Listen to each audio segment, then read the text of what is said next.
Hello everyone, আসসালামু আলাইকুম। কেমন আছেন সবাই? আশা করি ভালো আছেন। ও সাইট টেকনোলজি 360 চ্যানেলের পক্ষ থেকে জানা অভিনন্দন।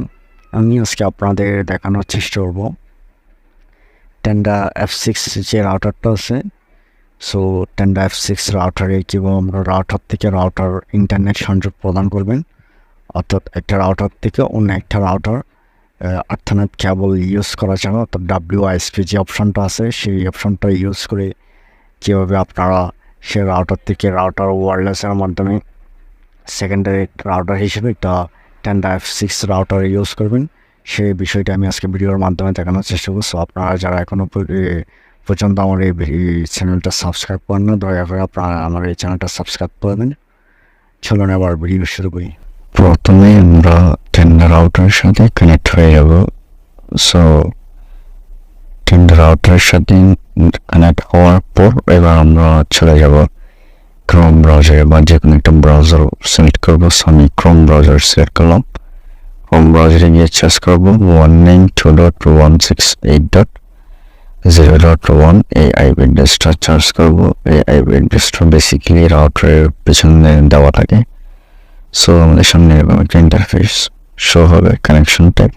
যেহেতু আমরা রাউটার থেকে রাউটার কানেকশন দিচ্ছি, আমরা ডিএসসিপি সিলেক্ট করব। ডিএসসিপি সিলেক্ট করে আমরা স্ক্রল করলে ওয়াইফাই নেম আর পাসওয়ার্ড দেখতে পাবো। সো আমরা যে নামটা ইউজ করবো ওয়াইফাই সে নামটা দিয়ে দেবো, আর ওয়াইফাই পাসওয়ার্ডটা স্ট্রংতে একটা পাসওয়ার্ড দিয়ে দেবো 8 ডিজিটের। দেওয়ার পর ওকেতে ক্লিক করবো। ক্লিক করার সাথে সাথে আমরা রাউটার থেকে ডিসকানেক্টেড হয়ে যাবো, যেহেতু নাম আর পাসওয়ার্ড চেঞ্জ করছি। সেবার আমরা যে নামটা দিছি সেই নামটা শো হলে আমার নামটাতে ক্লিক করে আমরা যে পাসওয়ার্ডটা দিছি সেই পাসওয়ার্ডটা পেস্ট করে আমরা রাউটারের সাথে কানেক্ট হয়ে যাব। সো আমি কানেক্ট হয়ে গেছি। কানেক্ট হওয়ার পর এবার আমরা আবারও কাজ করার জন্য যে কোনো একটা ব্রাউজার সিলেক্ট করবো। সো ক্রোম ব্রাউজারে গিয়ে আমরা সেই আইপি অ্যাড্রেসটা 192.168.0.1 আইপি অ্যাড্রেসটা সার্চ করলে ক্রস চিহ্নতে ক্লিক করব। সো আমরা আবার 3 ডট মেনুতে ক্লিক করব। 3 ডট মেনুতে ক্লিক করলে অনেকগুলো অপশন আসবে, এখান থেকে আমরা অ্যাডমিনিস্ট্রেশনে ক্লিক করব। সো অ্যাডমিনিস্ট্রেশনে ক্লিক করলে আমরা ল্যান আইপি অ্যাড্রেসটা চেঞ্জ করব, যেহেতু ফার্স্ট রাউটার আর সেকেন্ড রাউটার দুটার ল্যান আইপি যদি সেম হয়ে যায় সেই ক্ষেত্রে আমরা আমাদের অ্যাডমিন প্যানেলে প্রবেশ করতে পারবো না। সো এই জন্য আমরা সেটা আগের রাউটার থেকে একটা ডিফারেন্ট চেঞ্জ করে আমরা ওকেতে ক্লিক করলে রিবুটিং হবে 100%। আমরা রিবুটিং হওয়া পর্যন্ত ওয়েট করবো। আমরা আবারও ওয়াইফাইয়ের সাথে কানেক্ট হবো। কানেক্ট হওয়ার পর ক্রোম ব্রাউজারে দিয়ে সার্চ করব 192.168.0.1 এই আইপি অ্যাড্রেসটা সার্চ করবো। আমাদের সামনে রাউটারের ইন্টারফেস শো হবে। সো আমরা ক্রসে ক্লিক করে উপরে যে টেন্ডার 3 ডট মেনু আছে টেন্ডারতে ক্লিক করলে আমরা অনেকগুলো অপশন দেখতে পাবো। ওইখান থেকে আমরা ইন্টারনেট সেটিং ক্লিক করবো।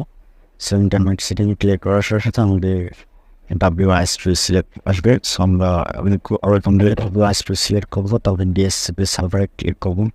ডিএসসিপি সার্ভারে ক্লিক করার সাথে সাথে আমাদের আশেপাশে যত ওয়াইফাই আছে সবগুলো শো হবে। সো এখানে ওয়াইফাই শো হয়েছে MDR। সো আমি MDRটা দিয়ে আমার MDR আউটারে পাসওয়ার্ড পাওয়া জানা লাগবে। সো পাসওয়ার্ডটা দেওয়ার পর আমরা কানেক্ট অপশানে ক্লিক করার সাথে সাথে আমাদের রাউটার রিবুটিং হবে। সো আমরা রাউটার রিবুটিং শেষ হওয়া পর্যন্ত ওয়েট করব। আমরা কিন্তু যে রাউটারের সাথে কানেক্ট করবো সে রাউটারের পাসওয়ার্ডটা অবশ্যই জানা লাগবে।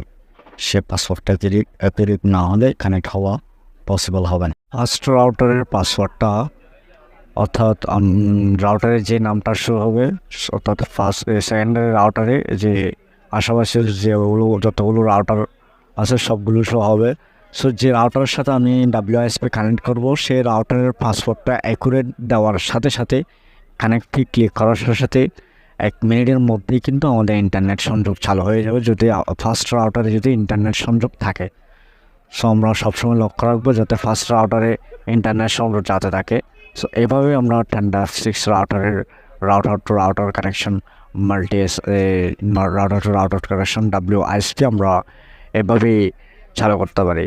সো আমার ভিডিও দেখে যদি আপনারা না বোঝেন তাহলে অবশ্যই কমেন্ট বক্সে জানাবেন, আমি অ্যান্সার দেওয়ার চেষ্টা করবো। আমার এই ইউটিউব চ্যানেলে ওয়াইফাই রিলেটেড অসংখ্য ভিডিও আপলোড করা আছে। আপনারা চাইলে এই ভিডিওটা এইসব ভিডিও আপনারা দেখতে পারেন। ধন্যবাদ সবাইকে। আসসালামু আলাইকুম।